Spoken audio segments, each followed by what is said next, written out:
बिस्मिल्लाहिर्रहमानिर्रहीम, अस्सलाम वालेकुम।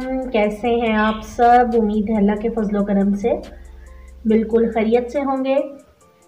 तसव्वुर फूड सीक्रेट्स में मैं हूँ मेरा तसव्वुर। आज आपके साथ एक और बहुत ज़बरदस्त सी रेसिपी लेकर हाजिर हूँ जो कि है केक की।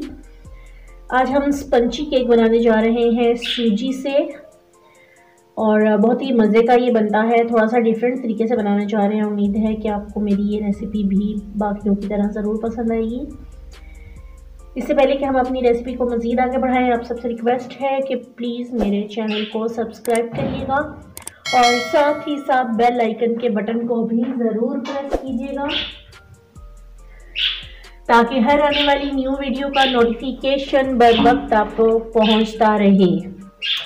तो चलिए आपका ज़्यादा टाइम ना लेते हुए रेसिपी को आगे बढ़ाते हैं। सबसे पहले हमारे पास सूजी है 1 कप के करीब। ये मैंने इसको एक बाउल में डाला हुआ है। तो इसको हम ये बारीक सूजी है इसलिए इसको मज़ीद बारीक करने की ज़रूरत नहीं है। मेरे तोतों की आवाज़ भी आपको सुनाई दे रही है। साथ साथ इसके साथ हम इसमें शामिल करेंगे चीनी। 1 प्याली हमारे पास था सूजी का था और 1 ही प्याली हम इसमें चीनी शामिल करेंगे। चीनी मोटी है, आप चेक कर सकते हैं। इसको मैंने ग्राइंड करके बारीक नहीं किया। वो क्यों नहीं किया वही मैं आपको साथ साथ बताती हूँ। इसको भी हम इसके अंदर शामिल कर देंगे क्योंकि इसको जब हम ग्राइंड करेंगे तो ये चीनी खुद ब खुद ही उसके अंदर मिक्स हो जाएगी। अलग से हमें इसको करने की ज़रूरत नहीं है। यहाँ पे हमारे पास दूध है 1 कप, इसको हम इसमें शामिल करेंगे।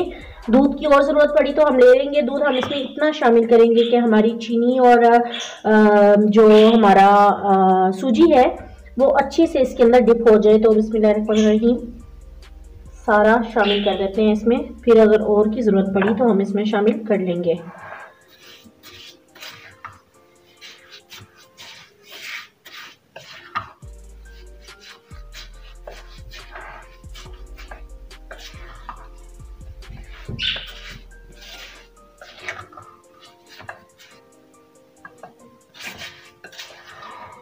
ये चेक करिए, बहुत मज़े का बनता है ये। इसमें हमें दूध थोड़ा और शामिल करना पड़ेगा क्योंकि ये सूजी है और ये सारे जो दूध है इसको अपने अंदर जज़ब कर लेगी। इसके अंदर हम और भी चीज़ें शामिल करेंगे लेकिन बाद में करेंगे। इस वक्त हम यहाँ पे इस स्टेज पे इसको हम छोड़ देंगे 10 से 15 मिनट के लिए। उसके बाद हम इसको ग्राइंड कर लेंगे और बाकी सब फिर मैं आपको साथ साथ बताती हूँ। उससे पहले मैं एक चीज़ आपको बताती चलूँ कि ये हमारे पास है मूंगफली और ये कच्ची है। इसको मैं ओवन में 40 सेकंड के लिए भून लूँगी। इसके बाद मैं इसको ग्राइंड कर लूँगी। तो जब तक हमारा सूजी और चीनी को हम 15 मिनटों के लिए छोड़ेंगे तब तक हम इसको ग्राइंड कर लेते हैं। इसको हम कवर कर देते हैं।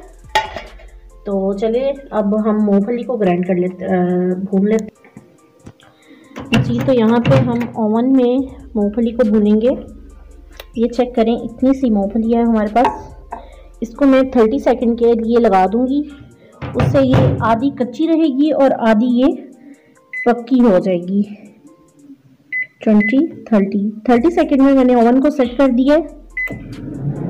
ये चेक करिए, 30 सेकंड के बाद हम इसको निकाल लेंगे। आधी मूंगफली हमारी इसमें कच्ची रहेगी और आधी पक जाएगी जी। तो ये देखिए टाइम हमारा पूरा हो चुका है। इधर से अब हम अपनी मूंगफली को बाहर निकालेंगे। तो वैसे इसमें एक चीज़ मैं और आपको बताती जाऊँ कि मूंगफली को फ्राई करने का ये बहुत ही ज़बरदस्त तरीका है। ओवन में मूंगफली फ्राई की जा सकती है बहुत इजी तरीके से। मैं ऐसे ही करती हूँ। कच्ची मूंगफली को प्लास्टिक के या शीशे के बाउल में हम ओवन में लगा देते हैं और अगर ज़्यादा हो तो 3 मिनट रखने के बाद उसकी साइड चेंज कर लें और उसके बाद फिर उसको कुछ सेकंड के लिए लगा दें। बेहतरीन मूंगफली फ्राई होती है। तो चलिए यहाँ पे मैं इसको छीलती हूँ। छीलने के बाद इसके ऊपर से मैं ये इसका छिलका उतारने के बाद इसको ग्राइंड कर लेती हूँ। तब तक हमारा जो सूजी है उसका भी टाइम पूरा हो गया होगा जी। तो ये चेक करिए,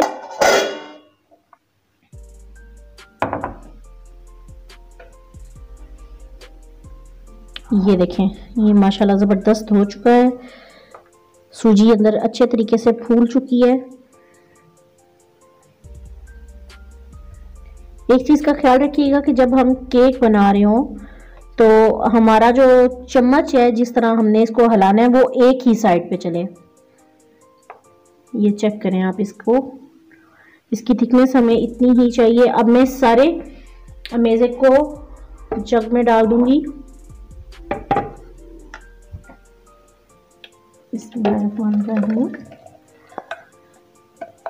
चीनी हमारी वैसे ही अच्छे से अंदर मेल्ट हो गई थी, लेकिन अब जो कसर उसमें रह गई थी वो जग में पूरी हो जाएगी।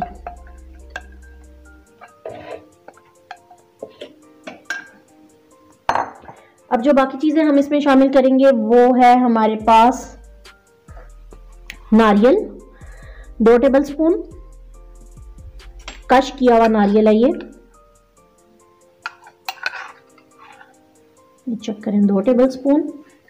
इसके साथ हम इसमें डालेंगे बेकिंग सोडा 1 टीस्पून। इसके साथ हम इसमें शामिल करेंगे मीठा सोडा 1/2 टीस्पून। ऑयल है हमारे पास 1/2 कप। इन सब चीजों को और साथ ही साथ हम इसमें मैदा शामिल करेंगे 2 टेबलस्पून। अब इन चीजों को मैं अच्छे से ग्राइंड कर लूंगी। यहाँ पे जो चीजें मैंने छोड़ दी हैं वो है हमारी पीनट। इसको पहले मैं ग्राइंड करके बारीक कर लूंगी, उसके बाद मैं इसमें शामिल करूंगी। और उसके साथ हम इसमें शामिल करेंगे थोड़ा सा मेवा, और एक और चीज जो इसमें हम शामिल करने जा रहे हैं वो है वनीला एसेंस। वनीला एसेंस हम इसमें शामिल करेंगे 1 स्पून। अब इन चीजों को अच्छे से हम ग्राइंड कर लेंगे।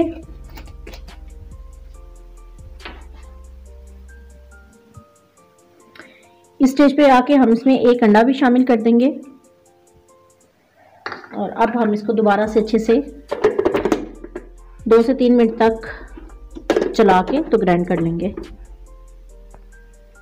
जी। तो ये चेक करें, मैंने कढ़ाई को सारा ऑयल लगा लिया, ग्रीस कर दिया। अब यहाँ पे ये है कि मैं बटर पेपर का यूज़ नहीं कर रही, यहाँ पे मैं यूज़ करूँगी मैदे का, जिसको मैं यूं करके सारा ऊपर लगा दूंगी।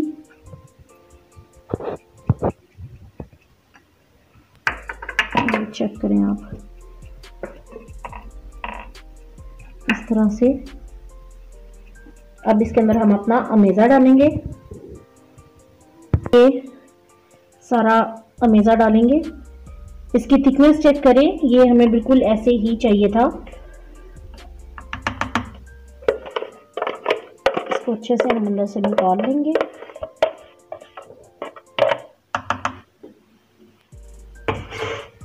और यहाँ पे हम शामिल करेंगे इसके अंदर ये किशमिश और साथ ही साथ इसमें हम शामिल कर देंगे ये मूंगफली।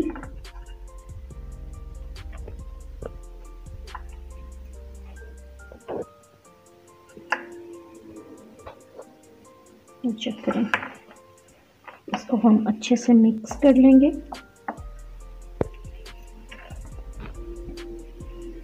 बहुत मज़े का ये केक बनता है। और आप इसकी थिकनेस चेक करें कि इसके अंदर ये जो हमने किशमिश डाली है ये बिल्कुल भी इसकी सतह पर नीचे बैठी नहीं है। ये चेक करें आप।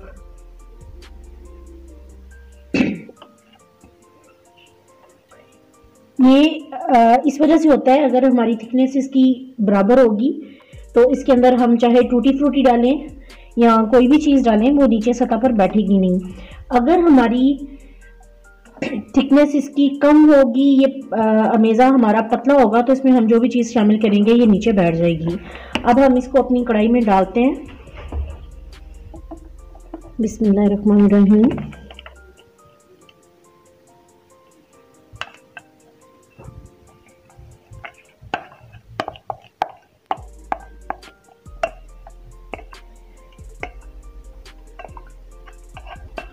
ये चेक करें, इसको हमने इसके अंदर डाल दिया। एक दफ़ा इसको हम कर देते हैं कि इसके अंदर कोई बबल्स वगैरह ना रह जाए। कढ़ाई को हम 1 से 2 बार टैप करेंगे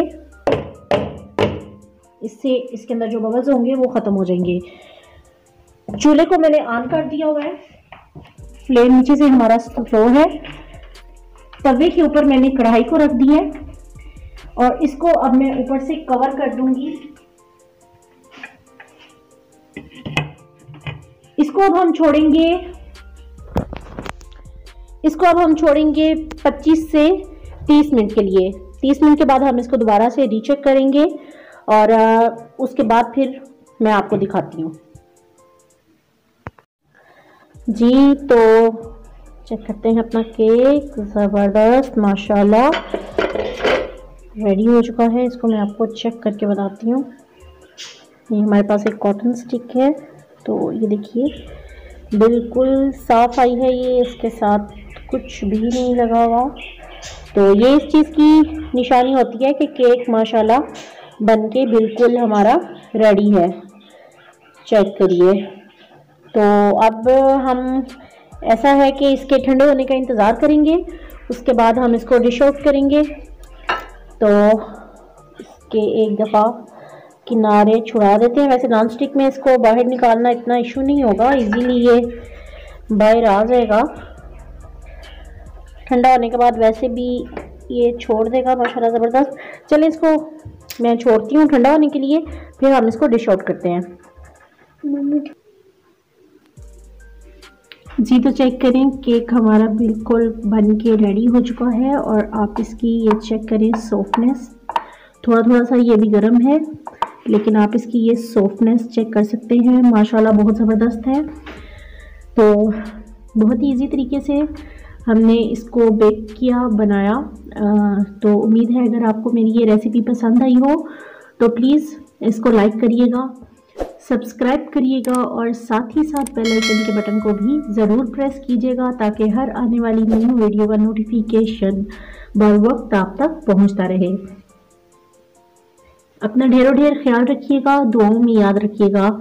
मिलते हैं आपके साथ किसी और ज़बरदस्त सी रेसिपी में, तब तक के लिए फ़ी अमान अल्लाह।